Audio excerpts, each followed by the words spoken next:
Hi, good morning. I'm Cristina González from the Science Institute from the Marine Science Institute in Barcelona.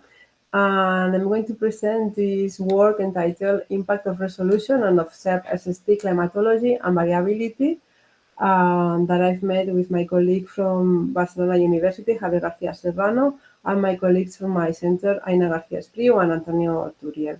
This is the follow-on work of the work that I presented last August. There it was for the tropical Atlantic, and now we just scaled at a global scale. I also would like to apologize for not being there in person and take this meeting, but I have many other commitments, and in order to reduce my carbon footprint, I just decided I will make it online. So this is something that here in this community we all know. Sea surface temperature is a oceanic variable that is controlling its energy fluxes and atmospheric process, so it's a key parameter when we are studied climate science and climate interactions.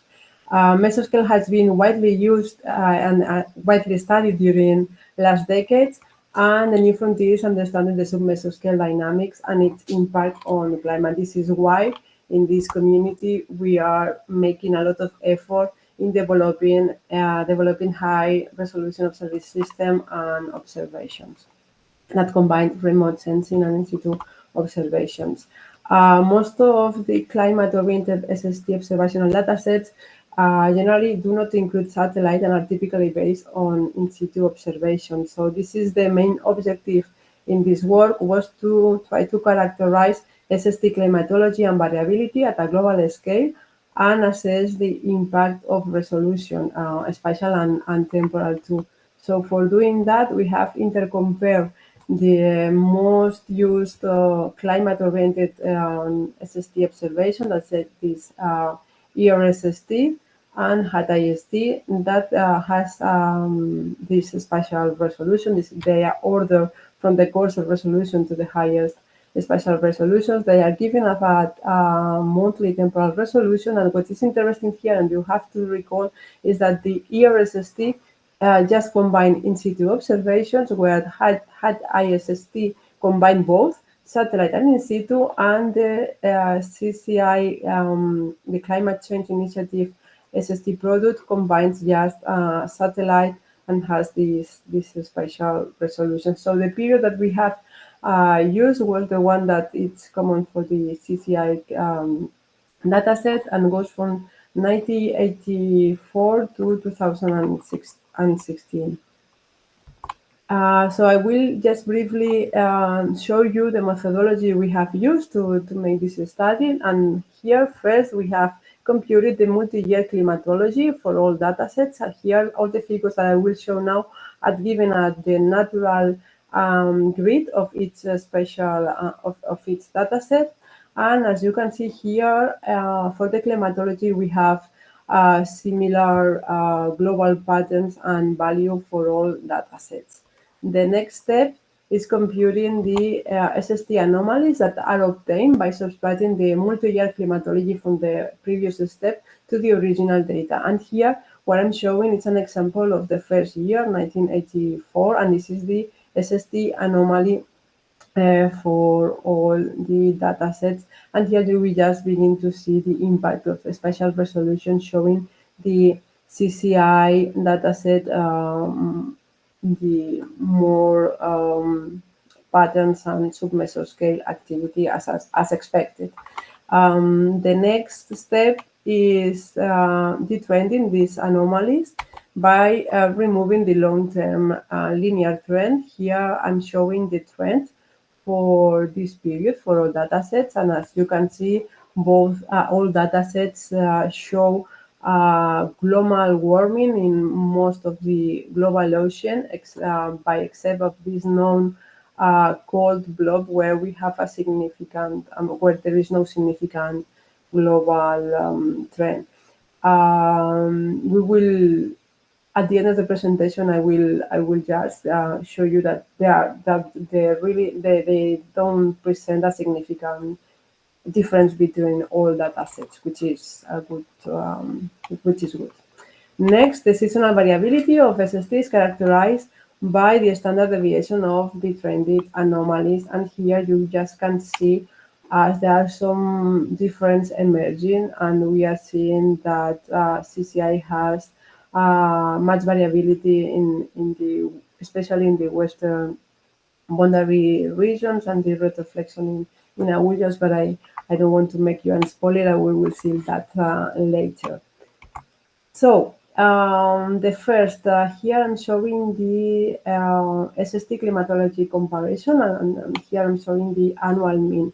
So for giving a quantitative comparison, we have interpolated the climate CCI dataset to the coarser grid, which means and here I'm showing the difference of climatology CCI compared to ERSST at 2 degrees on the left, and compared to the other dataset climate oriented at 1 degree on the right. So what that means is that the bluish regions means that CCI is colder, and the red ones is that the CCI is showing a higher climatology. So as you can see, in the global ocean, in general, CCI is colder than in both cases, except in the western boundary currents, as you can see in all these reddish regions.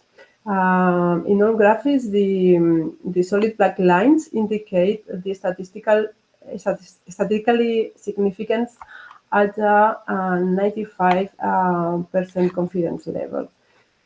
So this pattern is robust as well throughout the seasonal cycle, as I'm showing here. This is the case for the ERSST, SST, and as well for the HadISST. So we are obtaining the same results for the two data sets at the seasonal cycle. Next, we show here the SST variability comparison, and as before, we are showing here the difference between the variabilities. So, meaning the reddish region, this means that CCI is showing higher interannual variability, and this is clear in both cases. But especially we have a significant difference in the western boundary currents, as you can see here, that these are, as you know, the higher dynamically regions in the ocean, and it's where we do have more interaction with the atmosphere. So once again, we computed, we did the same at a seasonal mean, and we obtained the same results, and the difference are higher for this case, the HadISST dataset. So as I was saying, this higher variability in the western boundary currents is where we know that we have there is much more higher interaction between the ocean and atmosphere. And here I'm showing the climatology of the turbulent heat flux on the left at a 2-degree resolution, computed from ERA 5B analysis for the same period. And here the turbulent heat flux are positive upwards. As you know, the turbulent heat flux is the combination from the latent heat flux, which is mostly governed by the humidity. And as you know, the ocean normally it's much more humid than the ocean, and the sensible heat flux that is governed by temperature. As you can see, we have higher turbulent heat fluxes in the regions, in the western boundary regions, and these are the contribution of both. From the latent, it's the same pattern in the latent and the sensible heat fluxes, and the amplitude for sure it's higher in the latent heat flux case. So, and here you have the variability of the turbulent heat fluxes, and as well we have higher variability once again in the western boundary currents, and in the El Niño region. But you may recall that we didn't have this high difference variability among all the datasets in this region. As you can see here, if you may recall here, we don't have a significant variability there.